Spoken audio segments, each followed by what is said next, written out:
पुलक सागर कहता हूं, जिंदगी भर ढूंढने जाओगे सच्चा दोस्त नहीं मिलेगा। कहां मिलेगा? इस दुनिया में, बेईमानों की दुनिया में कोई सच्चा दोस्त मिलेगा? दोस्त अच्छे भी होते हैं, बुरे भी होते हैं, सच्चे भी होते हैं, झूठे भी होते हैं, वफादार भी होते हैं और बेवफा भी हुआ करते हैं। कैसे ढूंढोगे सच्चा दोस्त? कैसे पहचानोगे चेहरों को? ये चेहरे बहुत भोले हैं, ये चेहरे बहुत भोले हैं, सच मानो बारूद के गोले हैं, ये चेहरे बहुत भोले हैं। कैसे पहचानोगे? सुबह का चेहरा कुछ है, दोपहर का चेहरा कुछ है, शाम का चेहरा कुछ है। आदमी गिरगिट तो 5-7 रंग बदलता है, लेकिन सुबह से शाम में आदमी तो हजारों रंग बदल लिया करता है। कौन है सच्चा दोस्त? किसे मानोगे ये मेरा दोस्त सच्चा है? जिंदगी बीत जाएगी, सच्चा दोस्त नहीं ढूंढ पाओगे। मैं पुलक सागर आपसे निवेदन करता हूं कि सच्चा दोस्त ढूंढने में समय मत गमाओ, सच्चे दोस्त बन जाओ। सच्चा दोस्त अपने आप प्राप्त हो जाएगा। यदि हमारे अंदर वफादारी है, हमारे अंदर ईमानदारी है, सच्चे दोस्त बन जाओ, इससे सच्चा दोस्त अपने आप मिल जाएगा। दूसरों में मत ढूंढो, दोस्ती भीतर ढूंढने का प्रयास करो। गरीबी के दिन, फटे हाल, खाने को कुछ नहीं, इतने बुरे दिन आ गए कि एक वक्त की रोटी भी नसीब नहीं। सुशीला पत्नी ने कहा, क्यों ये गरीबी के दिन भोगता है, द्वार द्वार भटकता है, 2 वक्त की रोटी नहीं मिलती है। एक काम कर, जा द्वारिकाधीश के पास जाकर के अपनी गरीबी बताना। उसने कहा, तू पागल हो गई? वो मेरे बचपन का बाल सखा, उसे जाकर के गरीबी के दिन बताऊं? भूखा मर जाऊंगा, लेकिन दोस्त को जाकर के हाल नहीं दिखाऊंगा। मैं कुछ नहीं मांग सकता उससे, ये मेरी दोस्ती निस्वार्थ दोस्ती है। मैंने आज तक अपने दोस्त से कुछ मांगा नहीं है, मैं कुछ भी नहीं मांगूंगा। पत्नी ने कहा, तुम्हारा दिमाग खराब है, तुम गरीब हो, वो सम्राट है। अरे चले तो जाओ, एक बार मिल तो लो, एक बार देख तो लो।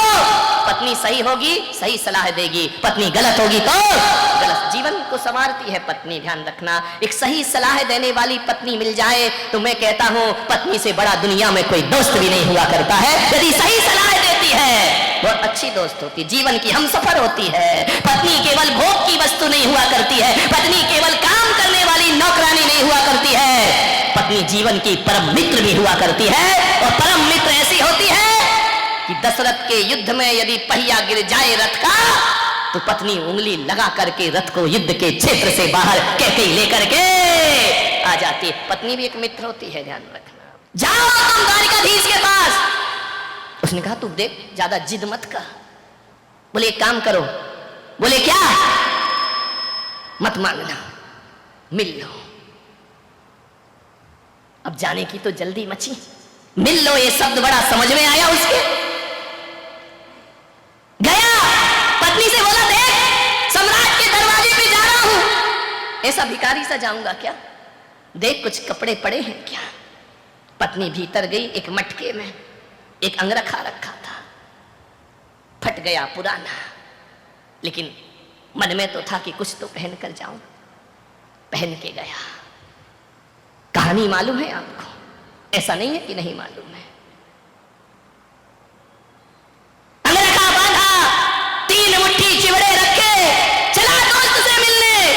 मांगूंगा नहीं, मन में यही सोच, मांगूंगा नहीं। मांगना तो मरने के समान हुआ करता है, मांगूंगा नहीं। लेकिन बहुत दिनों से द्वारिकाधीश को देखा नहीं। वो क्या जाने द्वारिकाधीश क्या है, उसकी नजरों में तो आज भी कन्हैया है, आज भी वही कृष्ण है, आज भी वही कान्हा है जो जंगलों में गाय चराया करता था। वही सोच के जा रहा, गरीब है, तन पे कपड़े नहीं, वो क्या जाने सम्राट क्या होते हैं। वही दिमाग में रख के जाता है, वही कन्हैया मिलेगा, वही कृष्ण मिलेगा। बचपन में चने चुरा कर खाते थे, माखन चुरा कर खाते, वही मिलेगा मेरा दोस्त। जैसे ही द्वारिका में पहुंचा, क्या देखता है? सोने की द्वारिका, इतनी सुंदर, रोज प्रातः जिसकी बीथियों पर गुलाब जल सिंचा जाता है, जहां बेल लताएं लहराती हैं, द्वार द्वार तोरण द्वार बने हैं, रंगोलियां चौक बन करके दरवाजों पर पड़ी है, हजारों लोग आ रहे हैं, जा रहे हैं। आंख फटी की फटी रह गई उसकी। ये द्वारिका, स्वर्ग जैसी द्वारिका, जैसा लगता है देखकर इंद्र की अमरावती धरती पर उतर आई हो। बड़े बड़े गजराज, अश्वरोही, पदयात्री, देख करके आंख फटी रह गई। उसने कहा, पगली कहां भेज दिया तूने मुझे? इतनी सुंदर द्वारिका नगरी, सोने की द्वारिका थी। ध्यान रखना, जिस नाम के पीछे का लग जाए ना, वहां सोना ही सोना होता है। ध्यान रखना। नहीं मालूम द्वारिका काय की थी? सोने की। लंका काय की थी? अमेरिका। सोने ही सोना। ध्यान रखना, जहां का लग गया वहां कंचन ही कंचन है। गया, देखा इतनी सुंदर द्वारिका, आंखें फटी की फटी। पूछा जाकर के, राहगीरों से, हो भाई? बोले चल है। बोले नहीं, इतना बता दो द्वारिकाधीश कहां रहते हैं? अरे लोगों ने कहा, पागल, गांव का गवारिया, द्वारिकाधीश कहां रहते हैं? सम्राटों के महल नहीं जानता तू? महल में रहता मेरा कन्हैया, जो गाय चराता था, लकड़ी लेकर के माखन चुराता था गोपियों से, वो महल में रहता है। बोले हाँ। बोले मुझे बता दो, सुबह से शाम हो गई, द्वारिकाधीश का घर बता दो मुझे। किसी ने कहा, वो जो सोने का महल दिख रहा है ना, ये द्वारिकाधीश का महल है। आंखें चौंधी आ गई उसकी, द्वारिकाधीश इसमें रहते हैं। गया हारा सा। जब मित्र बहुत ज्यादा धनवान होता है ना, तो हीन भावनाएं मन में आती हैं। ये क्या पहचानेंगे मुझे? ये क्या जानेंगे मुझे? ये मुझसे बात करेंगे या नहीं करेंगे? द्वारिकाधीश का महल, द्वार पे गया, भैया द्वारिकाधीश से मिलाओ। लोगों ने चला, कहां द्वारिकाधीश? पागल है क्या? शकल देख, अपनी औकात देख, बड़े पुराने चीथड़े पहना है। वो कह रहा, द्वारिकाधीश से मिला दो, मेरा बाल सखा है। बोले पागल हो गया, पागल खाने में डालो इसको। द्वारिकाधीश और इसके मित्र, ये बड़े हाल कंगाल भिखारी, पागल हो गया है। कृष्ण महल में थे, द्वारिकाधीश भोजन को बैठ रहे थे। रुक्मणी ने भोजन परोसा, सत्यभामा पंखा जल रही है। कृष्ण कलश लेकर हाथों का आचमन कर रहे हैं, भोजन के लिए बैठना है। पीतांबर से हाथ पहुंच रहे हैं। खबर पहुंची कि जाओ मुझे मिलने दो। ये शब्द टकराए द्वारिकाधीश के कानों में। उन्होंने कहा, कौन है? सेवक गए, महाराज कोई एक भिखारी आपके दर पे आया है। भिखारी इतना जिद क्यों कर रहा है? पता नहीं महाराज, दिमाग खराब है उसका। क्या नाम है? बोले नाम तो कुछ बताता नहीं। बोले क्यों? पूछ के आओ वो कौन है और कहां से आया है। सैनिक दूसरे दौड़े आए। बोले महाराज एक भिखारी है, आंखों में कीचड़ है, पैरों में पदत्राण नहीं है, कपड़े फटे हुए हैं, एक कंगाल है, मानसिक रूप से विक्षिप्त है, अपना नाम सुदामा बताता है। सुदामा मेरा मित्र। हाथों में कलश लिए थे, कलश फेंका कृष्ण ने। भागे, दौड़े दौड़े भागे द्वार की ओर, दरवाजे की ओर। अरे पागलों से वहां क्यों खड़ा कर रखा है? उसे भीतर लेकर आओ सम्मान के साथ। महाराज आप नहीं समझ रहे ये कौन है? अरे छोड़ो, कहते हैं नारायण। कृष्ण दौड़े दौड़े भागे, पीतांबर नीचे गिर गया। जाके देखा सुदामा खड़ा है। पगले देखा सुदामा ने पीतांबर वस्त्र धारण किए, मोर मुकुट धारण किए, नारायण श्री कृष्ण। राजसी के प्रासाद में द्वारिकाधीश नजरें झुका ली सुदामा ने।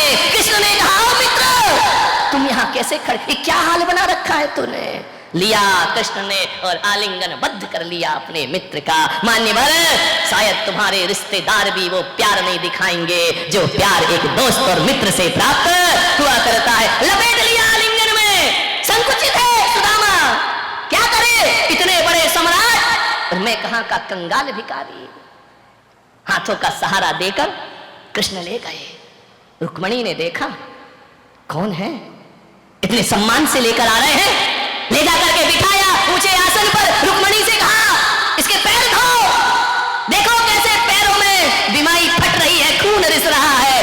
पागल कहीं का, पदत्राण भी नहीं पहनता है। कलश से पैर धोए। संकुचित है सुदामा। ऐसे भी कोई दोस्त होते हैं दुनिया में, ऐसे भी कोई मित्र होते हैं दुनिया में। पैरों को अपने दुपट्टे से पोंछ रहे नारायण कृष्ण, आंखों से आंसू गिरा रहे। पगले ये क्या हाल तेरा है? ये क्या परिस्थिति बना ली तूने? चल स्नान कर। स्नान कराया, गुलाब की पंखुड़ियों के जल से स्नान कराया, सुगंधित लेप लगाए। ये कैसा दीनहीन जीता है तू? मेरा मित्र होकर कुछ नहीं बोला। अभी तक सुदामा एक शब्द भी नहीं बोला। प्रेम जहां मुखर होता है ना तो शब्द मौन हो जाया करते हैं। कुछ नहीं बोल रहा, तू इतना लजाया सा क्यों है, तू इतना संकुचित क्यों है पागल? देखना, मित्र के घर इतने बरसों के बाद तूने याद किया है मुझे, कहां था तू? कुछ नहीं बोला, मौन है। भोजन परोसा। कृष्ण ने कहा शादी कर ली? सिर हिला दिया, हाँ। अरे मित्र द्रोही, विवाह कर लिया और मुझे याद नहीं किया? एक बार तो मुझे खबर देता। मन ही मन कह रहा तुम कहां सम्राट और मैं कहां कंगाल। क्या तुम मेरे महल में, मेरे झोपड़ी में, शादी में, विवाह में आते? अच्छा एक बात बता, भाभी कैसी है? तेरे जैसी बुद्धू है या थोड़ी समझदार है? मन ही मन कह रहा यदि वो समझदार नहीं होती तो आज मैं तुम्हारे महल में आया नहीं होता। बोला कुछ नहीं। चल भोजन कर। बोल सुदामा, तू पहली बार आया है, भाभी ने क्या दिया है मेरे लिए? सम्राटों को एक भिखारी ने क्या देखी? हाथ से पकड़ लिया, कमर में बंधा हुआ था दुपट्टा। कृष्ण ने कहा क्यों रे, हमसे चोरी करता है? हम चोरों के सरताज और तू हमसे चोरी कर रहा है? भूल गया कैसे माखन चुराया करते थे, कैसे मटकी फोड़ा करते थे, कैसे गोकुल में जीवन गुजारा करते थे? तू ही तो था ना जो खिड़की से मुझे अंदर करता था, जाओ कन्हैया माखन चुराओ। हम जैसे चोरों से चोरी कर रहा है, पागल कहीं का। हम चोरों के, बता क्या दिया भाभी ने? क्या दे? 56 भोग सामने रखे हैं और कहां चिवड़े खिलाएगा? पकड़ लिया जोर से। कृष्ण ने कहा पागल, तू छल मत कर मेरे से, छलिया नाम मेरा है, छलिया नाम तेरा नहीं। तू मुझसे छल कर रहा है, बता क्या है? क्या भेजा? भाभी खाली हाथ नहीं भेजेगी। एक झपट्टा मारा नारायण कृष्ण ने, बिखर गए सारे चिवड़े जमीन पर। कृष्ण ने कहा ये भेजा है? बोले हाँ। बोले एक काम कर सुदामा, तेरी भाभी का बना भोजन तू कर और मेरी भाभी का बना भोजन मैं करता हूं। सुदामा ने कहा नहीं कन्हैया, ऐसा मत करो, पहली बार शब्द निकले, ऐसा मत करो, मुझे शर्मिंदा मत करो। कृष्ण ने कहा पागल है क्या? ये देख मोहन भोग कर, ये 56 भोग कर। जमीन पर गिरे हुए चिवड़े नारायण कृष्ण ने उठाए, एक मुट्ठी खाई, आनंद आ गया, प्रेम बरस गया। दूसरी मुट्ठी खाई और भी आह्लादित हो गए कृष्ण। तीसरी मुट्ठी खाने लगे, रुक्मणी ने हाथ पकड़ लिया। ठहरो, सब कुछ आप ही ले लोगे तो हमारा क्या होगा? इतना प्रेम देखा सुदामा ने, इतना प्रेम, इतना प्रेम, इतना वात्सल्य, इतना स्नेह। मैं आपसे पूछता हूं, आपके रिश्तेदारों में भी इतना प्रेम नहीं मिलेगा जो एक मित्र को एक मित्र से प्यार मिला करता है। ध्यान रखिए, कैसी रिश्तेदारी निभाई नारायण कृष्ण ने, कैसी मित्रता निभाई कृष्ण ने। रुक्मणी ने हाथ पकड़ लिया, ठहरो ना, सब इसे ही दे दोगे तो हमारा क्या होगा? सुदामा ने कहा कि मुझे दे कहां रहे हैं, ये तो जो 3 मुट्ठी चिवड़े लाए वो भी। रुक्मणी ने कहा नहीं प्रभु, हमारा भी ध्यान रखो। 1 दिन हुए, 2 दिन हुए, 10 दिन हुए। सुदामा सोच रहा है कि कृष्ण कहेंगे कुछ ले लो, गरीबी मिटा लो। कन्हैया भी काहे को बोलने वाले हैं। बहुत एक से एक कपड़े पहनाए, आभूषण दिए, भोजन कराया, महीने भर हो गए। अब मन तो हो रहा है कि वो पगली क्या कर रही होगी, लेकिन कृष्ण से विदा कैसे लूं? यदि मैं विदा हूंगा तो ये कुछ देने वाले और मांगना मेरे सुख। मैं मांगूंगा तो बिल्कुल नहीं इनसे, सम्राट से, स्वाभिमान से जीते थे सुदामा। एक दिन कृष्ण ने कहा क्यों रे, तू यहां मौज मस्ती कर रहा है महल में, भाभी की याद नहीं आती? रोज आती है, तो जाता क्यों नहीं? अकेली पड़ी है ना वो, जाता क्यों नहीं है? सुदामा ने कहा जाऊं? बोली जाओ। जाऊं? अरे जाना भाई, कितनी बार पूछेगा, तू आज ही चला जा। सुदामा ने कहा यार यूं तो बड़ी बड़ी बातें कर रहे थे, मेरा मित्र, मेरा बाल सखा, मेरे ये, और अब कह रहे हैं जा। तो बोले मैं जाऊं? कन्हैया समझ गया कि जाऊं जाऊं जाऊं जाऊं बार बार क्यों बोला जा रहा है, कि जैसा आया वैसे ही जाऊं। बोले पागल जा। फिर मुड़ मुड़ के देखता दरवाजे से, शायद अब द्वारिकाधीश बोल रहे कि तू ये ले ले, अपनी गरीबी मिटा दे। मैं जाऊं क्या? अरे तू जाता क्यों नहीं है? चल तुझे दरवाजे तक छोड़ के आता हूं। जैसे ही गए दरवाजे पे छोड़ा, बड़े नाटक कर रहे थे, आंसू बहा रहे थे, पैर में खून रिस रहा है तो दुपट्टे से पोंछ रहे थे। जाते समय एक रथ से छुड़वा देते, पैदल जाऊंगा उतनी दूर।